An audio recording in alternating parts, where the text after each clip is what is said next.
Subscribe to our YouTube channel and press the bell icon to get the latest updates.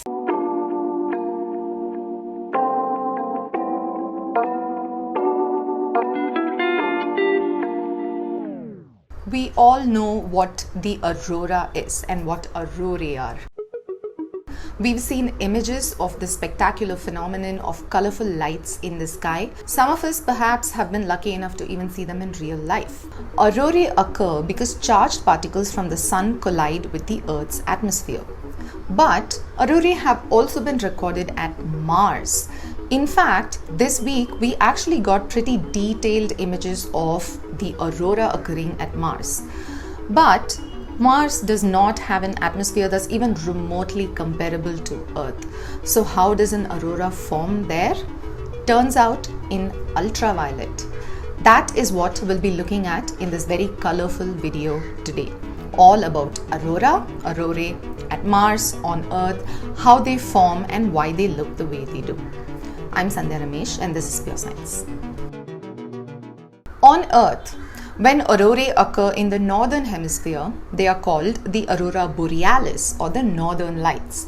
When they occur in the southern hemisphere, they are called the aurora australis or the southern lights. The exact mechanism of how they occur is not fully well understood, but we do know the three main components that are in play, which is the solar wind, the Earth's magnetic field, and the Earth's atmosphere. The solar wind sounds like it could potentially be something even pleasant, but it most definitely is not. It's not actual wind. In space, there's no matter, it's vacuum and there's nothing to push.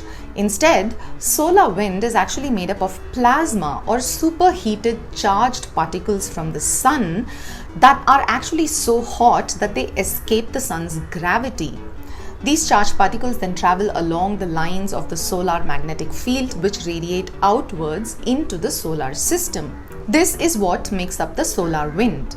It consists mostly of electrons or protons, and all of this is typically traveling at about 400 kilometers per second. The Earth's magnetic field looks like the typical donut-shaped lines that we see going in both directions, radiating outwards from magnetic poles. This is like a magnetic dipole. The magnetic lines extend for up to even 64,000 kilometers into space, and the solar wind is so powerful that it actually distorts the magnetosphere too. The Earth's magnetosphere is a bit more squished on the side that faces the sun, so the magnetosphere on the day side of the Earth extends to about 10 times the radius of Earth. But on the other side, on the night side, the solar wind actually pushes out a tail, a magnetotail in the opposite direction of the sun. This is irrespective of the movement of Earth. So this tail is only opposite to the sun. It is not behind the Earth as the Earth moves in orbit. It's not inertia, it's magnetic field.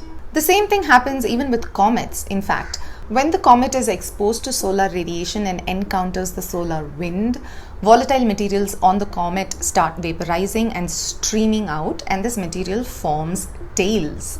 Comets have two kinds of tails. Typically, there's a dust tail and there's a gas tail or an ion tail. The dust tail, of course, trails behind the comet in its orbit, but the gas tail, which is made up of ionized gases, simply just points away from the sun at any point of time, even if the comet is moving in the direction of the tail. Back to Earth. We know that plasma or any charged particles actually move along magnetic lines easily, but they have a hard time moving perpendicular to magnetic lines.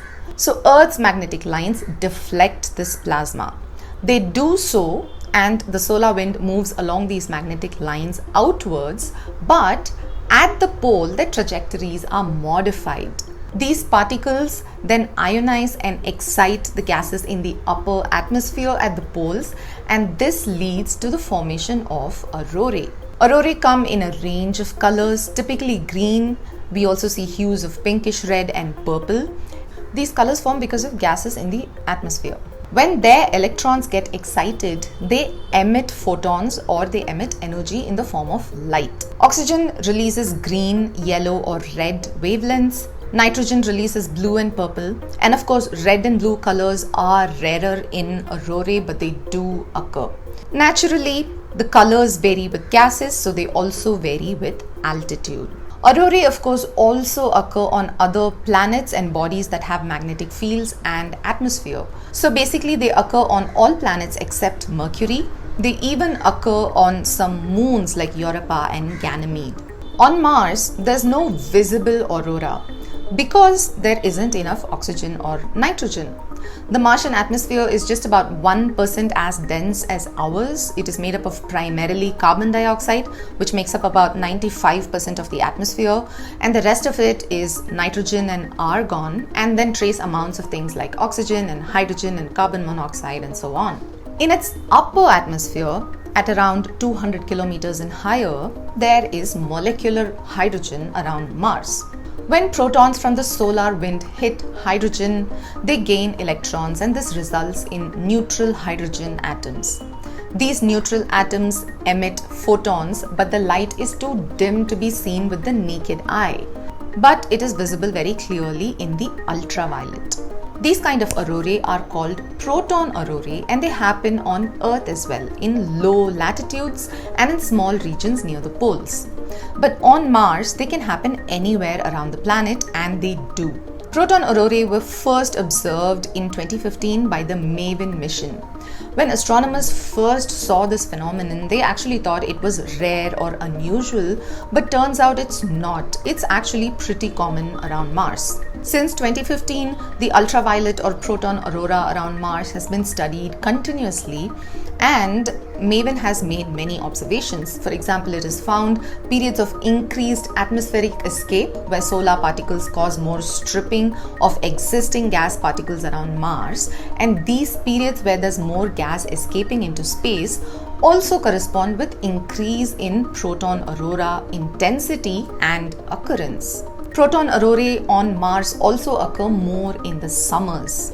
Turns out that during summer on Mars, dust storms also tend to occur. The warming coupled with these storms force water vapor high into the Martian atmosphere. Then here, the solar UV radiation breaks down the water vapor into its components, which is hydrogen and oxygen. What this does is it increases the amount of hydrogen present in the upper atmosphere and thus increases hydrogen loss or gaseous escape into space.